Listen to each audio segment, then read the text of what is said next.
സ്കൂളുകളിൽ അധ്യാപികമാർ സാരി ധരിക്കണമോ ചുരിദാർ ധരിക്കണമോ എന്നത് അവരുടെ ചോയ്സാണ്. 2008 തന്നെ സ്കൂളുകളിൽ അധ്യാപികമാർക്ക് സാരിയും ചുരിദാറും ധരിക്കാമെന്ന് സംസ്ഥാന സർക്കാർ നിഷ്കർഷിച്ചിട്ടുമുണ്ട്. എന്നാൽ ഒരു സംഘി മാനേജർ, എയ്ഡഡ് സ്കൂളിലാണ്, ഒരു സംഘി മാനേജർ പറയുന്നു അയാളുടെ സ്കൂളിൽ സാരി ഉടുത്ത് വരുന്ന അധ്യാപികമാർക്ക് മാത്രമേ പ്രവേശനമുള്ളൂ, മറ്റുള്ളവരെല്ലാവരെയും ഇറക്കി വിടണം എന്നങ്ങ് തീരുമാനിച്ചാൽ എന്താകും സ്ഥിതി? അതാണ് കഴിഞ്ഞ ദിവസം കൊട്ടാരക്കര നെടുവത്തൂരിലെ ഈശ്വരവിലാസം സ്കൂളിൽ സംഭവിച്ചത്. അവിടുത്തെ ഹെഡ് മിസ്ട്രസ് ഒരു സിന്ധു ടീച്ചർ സ്കൂളിലെ എല്ലാ കാര്യങ്ങളും നോക്കി നടത്തുന്ന ആളാണ്.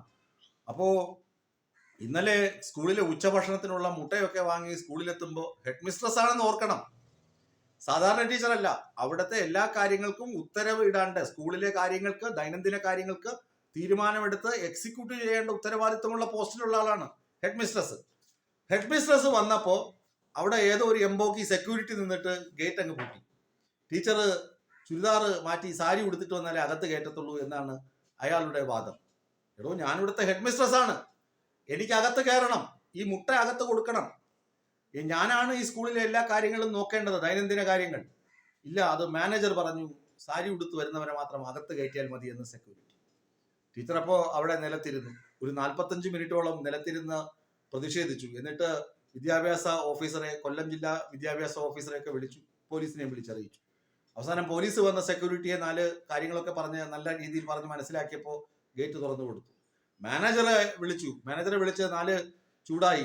ഡെപ്യൂട്ടി ഡയറക്ടറൊക്കെ വിളിച്ച് പറഞ്ഞു, നിങ്ങൾ എന്താണ് തോന്നിവാസം കാണിച്ചത്? സർക്കാരിനൊരു നയമുണ്ട്, നിങ്ങൾ പ്രൈവറ്റ് സ്കൂളല്ലല്ലോ, എയ്ഡഡ് സ്കൂളല്ലേ.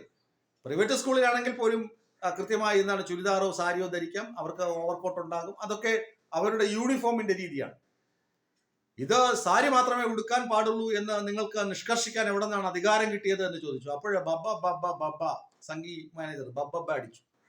ഇത് ഉത്തരേന്ത്യ ഒന്നുമല്ല, ഇത് UP അല്ല, ഇത് രാജസ്ഥാൻ അല്ല, ഇത് ജനാധിപത്യ കേരളമാണ്, ഇത് നിങ്ങൾ മനസ്സിലാക്കണമെന്ന് അയാളെ താക്കീത് ചെയ്തിട്ടുണ്ട്. വിദ്യാഭ്യാസ വകുപ്പ് അന്വേഷണത്തിനും ഉത്തരവ് ഇട്ടിട്ടുണ്ട്. ഇമാതിരിയുള്ള സംഘി ആളുകൾ എന്ത് മൂഢതരവും വരുത്തി വെക്കും, ആളുകളുടെ സ്വാതന്ത്ര്യത്തെ തന്നെ ഇല്ലാതാക്കുമെന്ന് തെളിയിച്ചുകൊണ്ടേ ഇരിക്കുകയാണ്. ഏതായാലും സിന്ധു ടീച്ചറിന്റെ സമരം വിജയിച്ചു. സ്കൂളില് ചുരിദാർ ഇട്ടും അധ്യാപകർക്ക് എത്താമെന്ന് പറഞ്ഞിട്ടുണ്ട്. കഴിഞ്ഞ എത്രയോ വർഷമായി അധ്യാപികമാരൊക്കെ ഈ സാരി ചുറ്റിയാണ് എല്ലാ ദിവസവും വരുന്നത്. രാവിലെ എണീറ്റ് പിള്ളേരെ വിട്ട് സാരിയൊക്കെ ചുറ്റി വരാൻ പെടാപ്പാട് പെടുന്ന അധ്യാപകരെ കുറിച്ചൊക്കെ വീട്ടിലിരുന്ന് ഈ കാണുന്ന ആളുകൾക്ക് മനസ്സിലാകണമെന്ന് ഇല്ല.